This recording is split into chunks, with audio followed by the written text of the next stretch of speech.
अधिकतर पुरुष अपने जीवन का एक बड़ा हिस्सा भ्रम में गुजारते हैं, प्यार, मान्यता और खुशी को महिलाओं से पाने की कोशिश में, लेकिन अंत में उन्हें टूटन, थकान या फंसा हुआ महसूस होता है। करीब 200 साल पहले एक दार्शनिक आर्थर शोपेनहावर ने इंसानी रिश्तों की कुछ ऐसी सच्चाइयां उजागर की जिन्हें आज भी बहुत से लोग स्वीकार नहीं करना चाहते। ये बातें लोकप्रिय नहीं हैं, आसान नहीं हैं, लेकिन बेहद ताकतवर हैं, और एक बार जब आप इन्हें समझ लेते हैं तो आप रिश्तों को पहले जैसा कभी नहीं देख पाएंगे। शोपेनहावर कोई रोमांटिक नहीं थे। वह आत्मा के मिलन या किस्मत में यकीन नहीं रखते थे। उनके अनुसार प्रेम कोई दिव्य संबंध नहीं, बल्कि एक जैविक प्रक्रिया है, प्रकृति की एक चाल जिसका एक ही मकसद है, प्रजनन। जिसे हम प्यार समझते हैं वह एक मानसिक भ्रम है, एक न्यूरोकेमिकल उत्तेजना जो सिर्फ तब तक टिकती है जब तक दो लोग साथ में आ जाएं, फिर यह खत्म हो जाती है। जब आप किसी महिला को लेकर जुनूनी हो जाते हैं, जब आपको लगता है कि वही एक है, तो असल में आपका दिमाग उसकी आत्मा से नहीं जुड़ रहा होता। वह उसके स्वास्थ्य, उम्र और संतानोत्पत्ति की संभावना को आंक रहा होता है। और महिलाएं भी ऐसा ही करती हैं, लेकिन वे दूसरी चीजों को प्राथमिकता देती हैं, सुरक्षा, स्थिरता, क्षमता। शोपेनहावर ने लिखा, प्रेम लगभग सभी मानवीय गतिविधियों का मुख्य प्रेरक है, लेकिन वे इसे महिमा देने के लिए नहीं, चेतावनी देने के लिए कह रहे थे। उन्होंने इसे एक जाल कहा जो हमें हमारे निर्णय से भटका देता है। कितने पुरुषों ने सब कुछ दे दिया, समय, पैसा, भावना, और अंत में उन्हें छोड़ दिया गया। कितनी शादियां तब टूटती हैं जब जुनून खत्म हो जाता है। यह कोई संयोग नहीं है, यह जैविक संरचना है।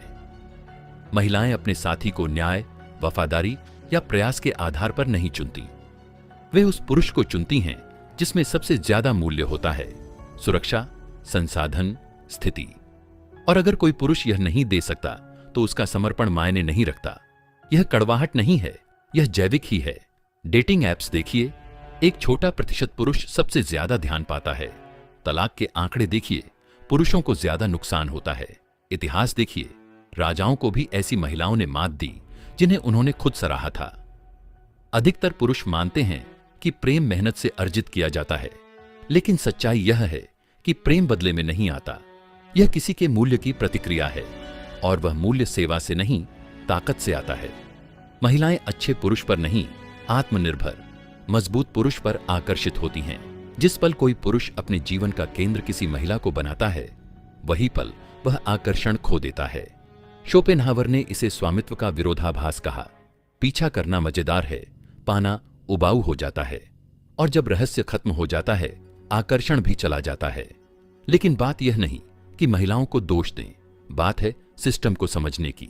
जब कोई पुरुष यह देख लेता है कि असली खेल क्या है, तब वह भीख मांगना बंद करता है, वह निर्माण शुरू करता है। शोपेनहावर की बातें पुरुषों को कठोर बनने के लिए नहीं, जागरूक होने के लिए प्रेरित करती हैं। याद रखें, असली ताकत चुने जाने में नहीं, खुद को चुनने में है।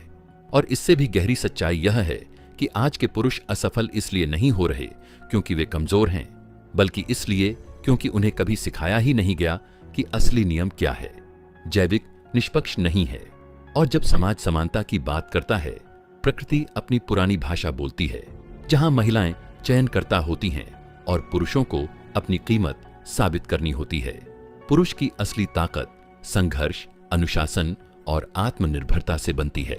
महिलाओं की प्राथमिकता युवावस्था और सुंदरता से जुड़ी होती है। यह कोई फैसला नहीं, यह प्राकृतिक संरचना है। शोपेनहावर ने देखा कि महिलाएं भावना प्रेरित, वर्तमान केंद्रित और सहज होती हैं। यह अपमान नहीं, अवलोकन था। आज की दुनिया में ध्यान ही मुद्रा बन गया है, और सोशल मीडिया ने इसे एक पूरा बाजार बना दिया है। आज का पुरुष भ्रम में जी रहा है। उसे कहा जाता है कि वह संवेदनशील बने, लेकिन इसके लिए उसे अस्वीकार किया जाता है। वह मेहनत करता है और फिर भी उसे छोड़ा जाता है।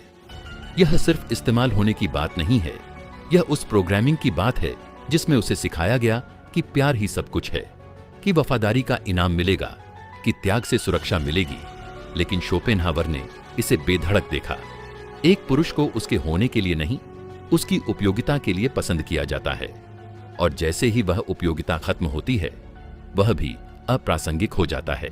तो हल क्या है? महिला की मान्यता के लिए मत खेलिए। एक ऐसी जिंदगी बनाइए जो इतनी मजबूत हो कि मान्यता की जरूरत ही ना रहे। शोपेनहावर ने पुरुषों को 2 श्रेणियों में बांटा, जो सेवा करते हैं और जो नेतृत्व करते हैं। पहले वाले मंजूरी के पीछे भागते हैं, दूसरे उसे खींच लाते हैं। सम्मान के पीछे दौड़ने वाला पुरुष अक्सर उसे खो देता है। जो उद्देश्य से चलता है उसे सम्मान मिलता है। तो फिर आप क्या करें? स्पष्टता से शुरू करें। इस दुनिया से न्याय की उम्मीद करना बंद करें। यह दुनिया जैविक नियमों पर चलती है।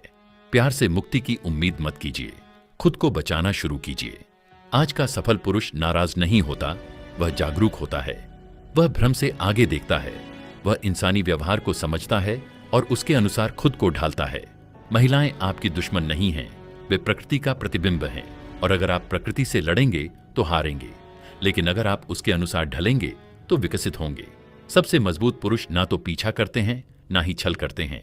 वे निर्माण करते हैं, वे अनुशासन सीखते हैं, वे नेतृत्व करते हैं, और ऐसे पुरुषों को सिर्फ ध्यान नहीं मिलता, उन्हें आदर मिलता है। अडिग मर्दानगी के 3 स्तंभ हैं। 1. आर्थिक स्वतंत्रता, अपने संसाधनों पर नियंत्रण, अपने विकल्पों पर नियंत्रण देता है। तो बौद्धिक स्वतंत्रता, गहराई से सोचिए, खुद निर्णय लीजिए, झूठ से खुद को बचाइए। 3. शारीरिक अनुशासन, शरीर सिर्फ आकर्षण का साधन नहीं, आपकी इच्छा शक्ति का वाहक है। कमजोरी, यहां कमजोरी हर जगह। शोपेनहावर ने लिखा था, बहुत ज्यादा दुखी ना होने का सबसे सुरक्षित तरीका है बहुत ज्यादा खुशी की उम्मीद ना करना। यह निराशा नहीं, यह मानसिक कवच है। जब आप प्यार या स्वीकृति की उम्मीद करना बंद करते हैं तो अचानक यह चीजें आपके पास आने लगती हैं। क्यों? क्योंकि अब आप जरूरतमंद नहीं रहे, आप अब पुरस्कार बन चुके हैं।